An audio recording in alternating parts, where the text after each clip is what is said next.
जय हिंद दोस्तों। देखिए, एक सेना का जवान, देश का कमांडो, सेना का कमांडो, देश की धरोहर, देश का गौरव, देश का वीर, और क्यों न मिले इन लोगों को इक्वल एमएसपी। कहां नहीं है खतरा। जरा देखिए इस कमांडो को, देखिए इसने क्या कारनामा किया। यानी अपनी जान पर खेलकर अपने दो साथियों की जान के लिए कुर्बान हो गया, और इसका नाम है नायक अमोल गोरे। नायक अमोल गोरे, आप इनका फोटो मेरे देख सकते हो।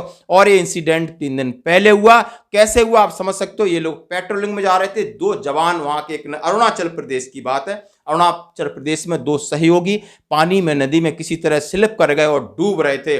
और जब अमोल गोरे ने देखा तो उन्हें लगा कि नहीं, मुझे इन्हें बचाना है। ऊपर से छलांग मारी थी नदी में, और छलांग मार करके देश बहादुर की तरह कूदे, और कूद करके जा करके तैर करके, जो कि एक स्किल स्विमर है, इससे ट्रेनिंग से भी स्विमिंग में बहुत ज्यादा महारत हासिल की थी। इतना कॉन्फिडेंस था, इतना जोश था, उतना आप समझते हो कमांडो तो कितना निर्भीक और निडर होता है। कूदने के बाद उन्होंने जैसे तैरना शुरू किया, दोनों जवानों को पुश करते हुए बाहर निकाल दिया, लेकिन उनके एक बड़ा पत्थर था जो कि सीधा हेड इंजरी हुई। हेड इंजरी हुई, और पानी में जब तक उस हेड इंजरी के साथ जवानों को किनारे तक लाए और जवानों को सुरक्षित बचा लिया, लेकिन सुरक्षित बचाने के बाद जैसे ही बाहर आए तो उनकी जो इंजरी का काफी इन्फेक्शन हो चुका था और उनका अंत हुआ।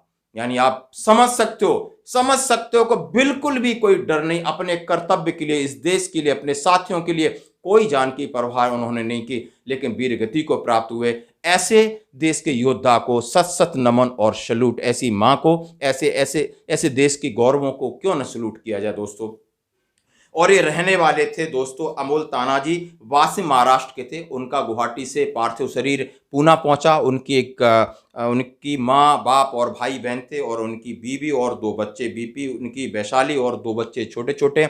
स्टेट के बड़े बड़े बहुत सारे नेता, पदाधिकारी, सब लोगों ने जाकर के उन्हें अंतिम विदाई दी। और हम अपने इस चैनल से चाहते हैं कि उनके परिवार को ईश्वर इस दुख सहने की शक्ति दे, और जो भी शासन है, चाहे फौज का शासन हो, चाहे लोकल शासन हो, उन्हें जो भी आवश्यक चीजें हैं, जो भी आर्थिक सहायता हो, मॉरल सहायता हो, सब प्रदान की जाए। तो लगे कि एक सैनिक देश के लिए किस तरह कुर्बान होता है। वो सोचता है कि मैं इस देश के लिए लड़ रहा हूं, मेरे पीछे जो फैमिली है उसको हमारा देश संभालेगा। अब हमारी सबकी जिम्मेदारी बनती है, ये सरकार को, नेताओं को, राजनेताओं को, ब्यूरोक्रेट्स को, सेना के अधिकारियों को, सबको ये चीज समझना होगा।